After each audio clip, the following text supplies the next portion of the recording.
प्यारे बच्चों, कल मैंने आपको कक्षा 11 संस्कृत प्रबोधिनी की जो आपकी किताब है उसका दूसरा पाठ नीति वचनानी उसके कुछ श्लोकों का आपको अर्थ बताया था। तो उसमें कुछ श्लोक और हैं, उसमें उसका अर्थ मैं आपको बता रही हूँ। तो उसका जो 7वां श्लोक है वह इस प्रकार है। यथा खनन खन्नित्रेण नरो वारिधि गच्छति तथा गुरुगताम विद्याम सुसूरिधि गच्छति। तो इसका अर्थ है, पहले इसके कठिन शब्द देख लीजिए आप। यथा जिस प्रकार, खनन खोदता हुआ, खन्नित्रेण का मतलब होता है कुदाल से, कुदाल जिससे हम खेत खोदते हैं। और वारिधि गच्छति, वारि धन अधिगच्छति, अधिगच्छति जल प्राप्त करता है, ठीक है। और तथा उसी प्रकार गुरुगताम, गुरु को प्राप्त, गुरु के पास जाते हैं। शुश्रूषु सेवा करने के स्वभाव वाला।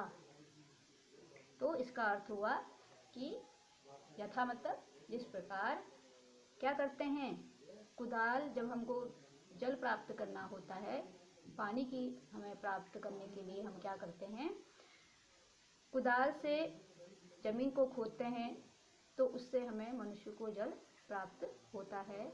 उसी प्रकार अगर हमें शिक्षा प्राप्त करनी है तो उसके लिए हमें किसके पास जाना पड़ेगा, गुरु के पास जाना पड़ेगा। तो उसी प्रकार ही सेवा परायण गुरु द्वारा प्राप्त की गई विद्या को प्राप्त करता है। तो वो कह रहे हैं यहाँ पर, इस श्लोक का अर्थ है कि जिस प्रकार मनुष्य पानी को प्राप्त करने के लिए कुदाल से पृथ्वी को खोदता है, उसी प्रकार सेवा परायण शिष्य, सेवा परायण शिष्य मतलब जो जिसका कर्तव्य क्या होता है, अपने गुरु की सेवा करना। तो निरंतर वो अगर गुरु की सेवा करता है तो वह गुरु के समस्त ज्ञान को प्राप्त करता है, ठीक है बच्चों। अब है 8वां है आपका, धृति समा दमोस्तेयम शौचमिंद्रिय निग्रह धी विद्या सत्यम क्रोधो दशकम धर्म लक्षणम। तो यहाँ पर कठिन शब्द जो है, धृति, धृति का मतलब धैर्य, दम, दमह, दमह का मन की इच्छाओं पर नियंत्रण करना, जो इच्छाएं होती है उन पर नियंत्रण करना, दमन करना उसका। अस्तेहम, दूसरों को धन, जो दूसरा का धन है उसको क्या कर लेना, छीन लेना, ले लेना, चोरी करना। शौचम, पवित्रता।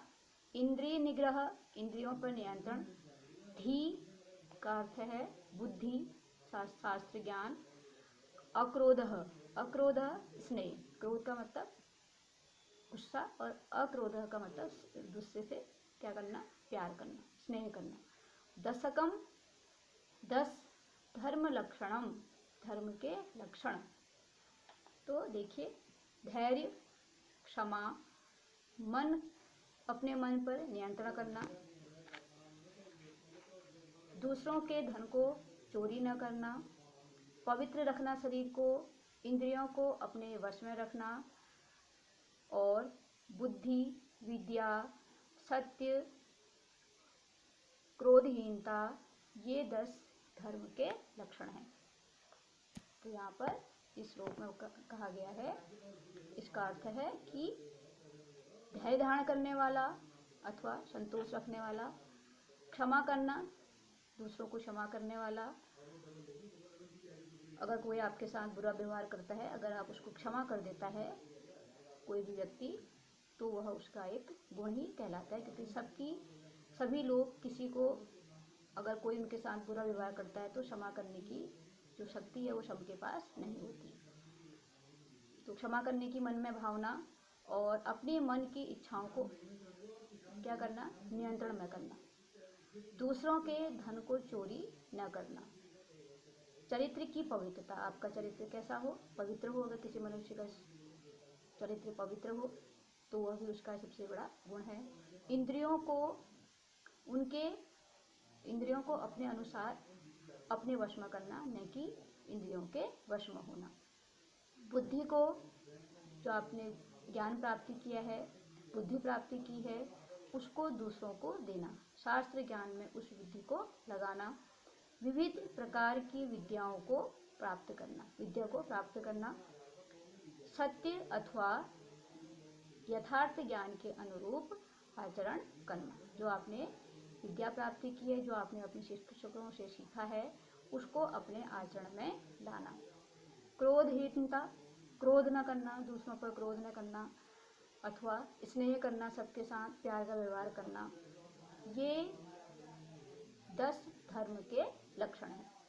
ठीक है बच्चों, ये आपको पूरा नीति वचनानी जो मैंने आपको पाठ समझाया उसका अर्थ आप लोगों को सभी को समझ में आया होगा। ये जो 8 आपके श्लोक दिए गए हैं, यह जो पाठ है बहुत महत्वपूर्ण पाठ है, क्योंकि इस पाठ से आपके अर्थग्रहण संबंधी प्रश्न आते हैं। अर्थग्रहण संबंधी प्रश्न मतलब अगर आपके जो परीक्षाएं होंगी, उन परीक्षाओं में आपका इस पाठ से कोई भी एक श्लोक आएगा, उस श्लोक के नीचे आपको उस श्लोक के अर्थ के आधार पर आपसे प्रश्न पूछे जाएंगे। तो आपको इसके लिए इस सभी श्लोकों का अर्थ आना आवश्यक है, और इन श्लोकों का अर्थ आप लोग अच्छे से समझ लीजिए और उनको अपनी किताबों में, जो आपके पास किताब है उसमें देखिए, और उसके बाद उन अर्थ को अपने आप लिखने का प्रयास कीजिए। ठीक है बच्चों। हाँ, और तो इसके जो प्रश्नाभ्यास है मैं आपको फिर करवाऊंगी। तो अभी तक जो मैंने आपको नीति वचनानी भाग 1 भाग 2 ये जो दोनों वीडियो बनाई हैं, आप उनको अवश्य देखें और उनको समझें, और अगर आप कुछ पूछना चाहते हैं तो आप मुझसे पूछ सकते हैं।